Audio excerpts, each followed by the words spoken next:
I'm M. And I'm Mike, and I'll go by M on this channel, so we're M&M. And today we are going to be talking about getting married in the midst of a pandemic. As you can see from the photos in the back, she's pretty obnoxious. Look at this. Went to Walgreens, got a whole You're stuck inside. This time, not due to a pandemic. Mm-hmm. Yep. Take a look outside. Oh gosh, this is something else. It is an absolute blizzard. I don't know if you can see out there. They're saying so far it's the second worst one in Denver history with a little over 18 or 19 inches. Comparable to the blizzard of 2003, maybe. It is insane. And this is our cat, Pixie. Say hi, Pixie. Pixie was wild all day, so she's very tired. But now to the video. About our experiences, basically how we met, how he proposed, and go through pretty much the entire planning and how it changed due to a pandemic. So I'll describe how I proposed. So I like working out. I work out a lot. You can tell by the hat I'm one of those douchebags that always has to have an Iron Man thing. He is an Iron Man.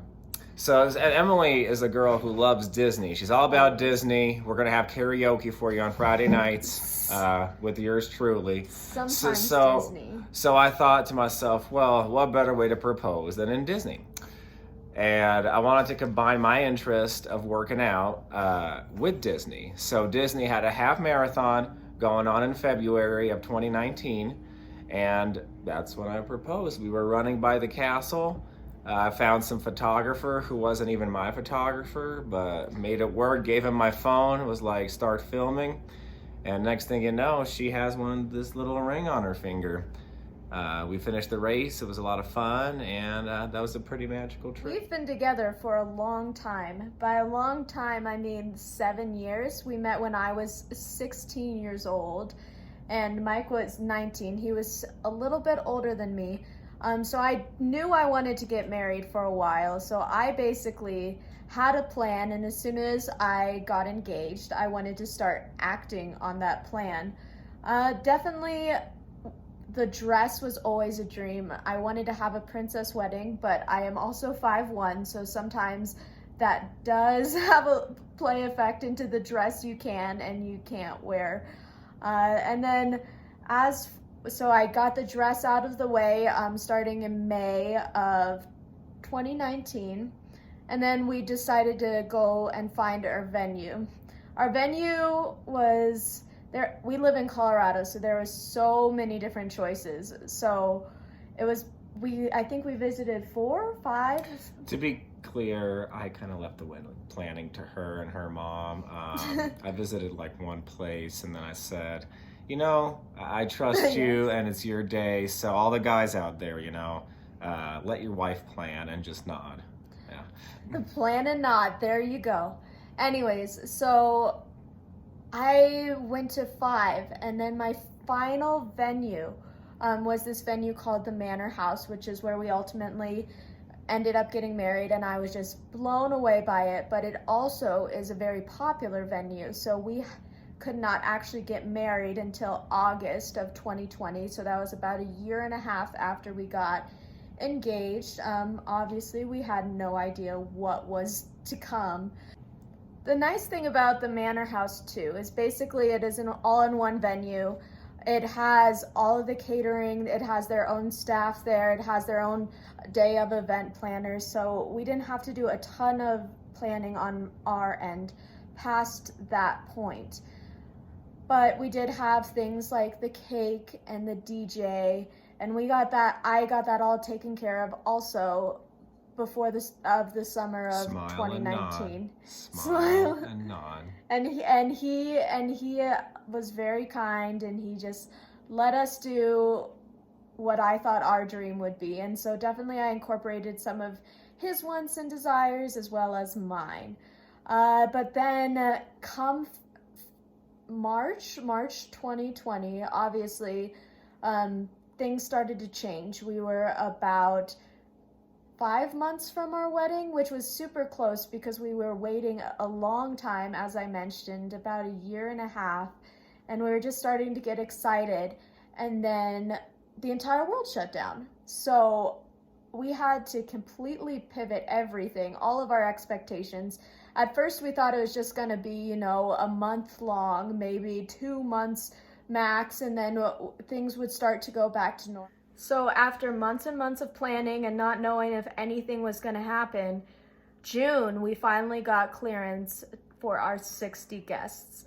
So then we started wedding planning. I was very skeptical the entire time, just thinking, oh, they're just gonna shut down again, because so many times I would get my hopes up and then something would happen.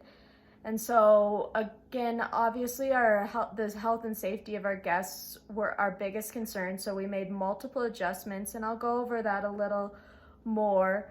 But August 2nd arrived, and I've never been more relieved. It was finally the day where we could have our dream day in some capacity, not exactly what we imagined, but it turned out to be absolutely perfect.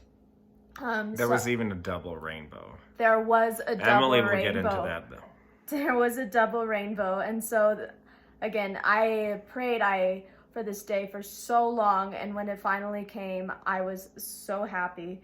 So I'll show you a little bit about what our venue looked like, the Florals, our vendors. So this right here was our venue. It took place at the Manor house. As you can see, there's an indoor-outdoor section. Some of our guests didn't feel comfortable sitting inside, so we had that option available. And then we also split up. The more elderly people did sit outside. The tables are social distancing, and everyone was required to wear masks. So that is something we did also have at our wedding. But as you can see, we had purple accents. This was from Kimball Floral, which was absolutely incredible. You'll see more of our floral arches. Yep, there you go. So there's the floral arch. Our ceremony was actually held outside. Again, all that social distancing stuff, and especially the Manor house. Really pretty, because right there you can see downtown Denver. A little behind my face here, we have this really pretty area called Red Rocks. It's just a cool little amphitheater and just cool red rocks everywhere, as the name suggests. This photo here, you can see Emily in her super pretty dress. Us getting married officially. Yeah, so again, had the ceremony outside, and then had the indoor-outdoor space for the reception and everything else. And then this too is at the conclusion of our ceremony. Gosh, I can't even say it enough. The flowers were incredible. My hair was done by Wedlocks, which is a hair and makeup company in Colorado. My dress was from Casa Bianca Bridal.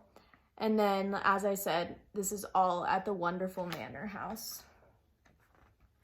Again, going over the florals, just look at these bouquets. They were absolutely amazing. And I really wanted a colorful, happy wedding, especially in such a not so happy time. So I wanted it to be just bright and colorful. And I think we really accomplished that through that. I was trying to talk about double rainbows. You can see here there's only one rainbow, but then another rainbow showed up. So this was after the ceremony. We just took some photos. Our photographer kind of stole us away for a little bit. Had a nice little photo shoot. Really romantic. I really enjoyed all that. Our venue too, we did have to make a change, as a lot of people didn't feel comfortable going inside. We decided to have our toasts outside, which is something unique. We also had them before dinner, as some people did not feel comfortable staying for the dinner portion, since obviously you can't eat with a mask on. So this is just a little picture of our toast outside. We had them right behind there, right to the entrance of the Manor house. And it actually ended up being perfect. The weather was absolutely perfect. As you can see, everyone was masked. So this was super romantic, super special moment. Like, we'll never be able to thank the people who did make it out enough, because we knew how challenging that may be. So we're so appreciative of that. Mm-hmm. And then we had our dinner and our reception. There was a mandate in place where bars and alcohol had to close at 10 o'clock.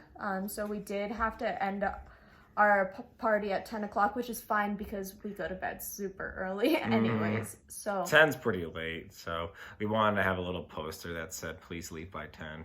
Yep, that was perfect for us. And so that we got married in the middle of the pandemic, and it's crazy as it seems. We made it happen, and this is a little souvenir that we'll always have from our pandemic wedding. We made custom masks. My dog was the flower girl of the wedding, and that's a little cartoon of Mike and I. So she's still very fashionable, you know. Yeah, all the guests could do this. So yes, it's very unique, but we are so happy and we're so grateful to have experienced that. And if you guys have any questions, feel free to leave a comment below and we'll be happy to answer them. But thank you guys so much for watching. This is our very first YouTube video, so we're excited to see where this channel takes us. Later. Bye guys.